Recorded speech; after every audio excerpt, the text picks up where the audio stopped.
BJP high command ನಿಂದ ಕರ್ನಾಟಕದಲ್ಲಿ secret ಸಮೀಕ್ಷೆ. ಹೈಕಮಾಂಡ್ ನಡೆಸಿದ ಸಮೀಕ್ಷೆಯಲ್ಲೂ ರಾಜ್ಯದಲ್ಲಿ ಬಿಎಸ್ವೈಯದ್ದೇ ಹವಾ. ಈಗಲೂ ರಾಜ್ಯ ಬಿಜೆಪಿಗೆ ಯಡಿಯೂರಪ್ಪ ಅವರ ಶ್ರೀರಕ್ಷೆ ಬೇಕೇ ಬೇಕು. ಬಿಎಸ್ವೈ ಬೆಂಬಲ ಇಲ್ಲದಿದ್ದರೆ ರಾಜ್ಯದಲ್ಲಿ ಬಿಜೆಪಿಗೆ ಬಲವೇ ಇಲ್ಲ. ವಿಜೇಂದ್ರ ಕೂಡ 1 ವರ್ಷದಿಂದ ಸಂಘಟನೆಯಲ್ಲಿ ಆಕ್ಟಿವ್ ಆಗಿದ್ದಾರೆ.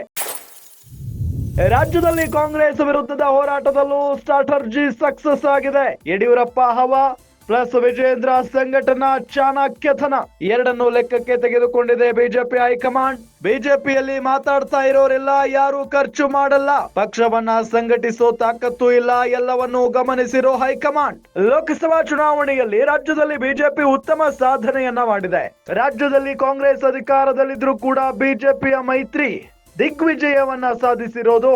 ಜೆಡಿಎಸ್ ಜೊತೆ ಮೈತ್ರಿಯನ್ನ ಯಶಸ್ವಿಯಾಗಿ ಮುನ್ನಡೆಸ್ತಾ ಇದ್ದಾರೆ ವಿಜೇಂದ್ರ. ಇದೆಲ್ಲ ಪರಿಗಣಿಸಿ ಮತ್ತೆ ರಾಜ್ಯಾಧ್ಯಕ್ಷ ಪಟ್ಟ ವಿಜೇಂದ್ರಗೆ ಸಿಗುವಂತ ಎಲ್ಲ ಸಾಧ್ಯತೆಯೂ ಕೂಡ ಇದೆ. ಗಮನಿಸ್ತಾ ಇದ್ದೀವಿ, ಒಂದು ಕಡೆ ವಿಜೇಂದ್ರ ಅವರ ವಿರುದ್ಧ ಒಂದು ಬಣ ಸಿಡಿದೆದ್ದು ಬಿಟ್ಟಿದೆ. ವಿಜೇಂದ್ರ ಸರ್ವಾಧಿಕಾರಿ, ಆತ ಇನ್ನು ಬಚ್ಚ, ಈಗ ರಾಜಕಾರಣಕ್ಕೆ ಎಂಟ್ರಿ ಕೊಟ್ಟಿದ್ದಾರೆ, ಅವರ ನಾಯಕತ್ವವನ್ನು ನಾವು ಯಾವುದೇ ಕಾರಣಕ್ಕೂ ಒಪ್ಕೊಳ್ಳೋದಿಲ್ಲ, ಈ ರೀತಿಯಾಗಿ ಯತ್ನಾಳ್ ಅವರ ಬಣ ಹೇಳ್ತಾನೆ ಇರುತ್ತೆ.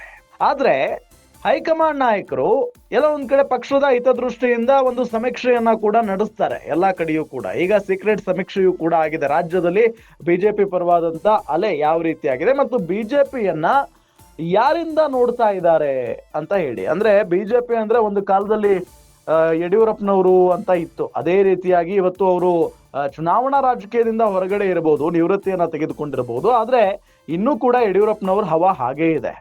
ಹಾಗಾಗಿನೇ ನೋಡಿ, ಈ ಸೀಕ್ರೆಟ್ ಸಮೀಕ್ಷೆಯಲ್ಲಿ ಗೊತ್ತಾಗಿರೋದು ರಾಜ್ಯದಲ್ಲಿ ಇನ್ನೂ ಕೂಡ ಬಿಎಸ್ವೈ ಇದೆ, ಹವಾ ಜಾಸ್ತಿ ಇದೆ. ಈಗಲೂ ರಾಜ್ಯ ಬಿಜೆಪಿಗೆ ಯಡಿಯೂರಪ್ಪನವರ ಶ್ರೀರಕ್ಷೆ ಅನ್ನೋದು ಬೇಕೇ ಬೇಕಾಗುತ್ತೆ.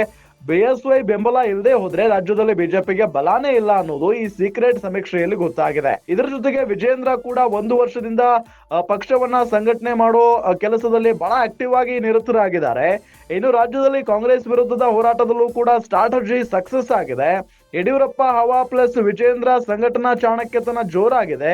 ಎರಡನ್ನೂ ಲೆಕ್ಕಕ್ಕೆ ತೆಗೆದುಕೊಂಡಿರೋ ಬಿಜೆಪಿ ಹೈಕಮಾಂಡ್. ಬಿಜೆಪಿಯಲ್ಲಿ ಮಾತಾಡ್ತಾ ಇರೋರಿಲ್ಲ, ಯಾರು ಖರ್ಚು ಮಾಡೋದಿಲ್ಲ, ಪಕ್ಷವನ್ನು ಸಂಘಟಿಸುವ ತಾಕತ್ತು ಇಲ್ಲ, ಎಲ್ಲವನ್ನೂ ಗಮನಿಸಿದೆ ಹೈಕಮಾಂಡ್.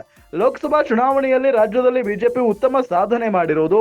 ರಾಜ್ಯದಲ್ಲಿ ಕಾಂಗ್ರೆಸ್ ಅಧಿಕಾರದಲ್ಲಿದ್ರೂ ಬಿಜೆಪಿ ಮೈತ್ರಿ ದಿಗ್ವಿಜಯವನ್ನ ಸಾಧಿಸಿತು. ಜೆಡಿಎಸ್ ಜೊತೆಗೆ ಮೈತ್ರಿಯನ್ನ ಯಶಸ್ವಿಯಾಗಿ ವಿಜೇಂದ್ರ ಮುನ್ನಡೆಸ್ತಾ ಇದ್ದಾರೆ.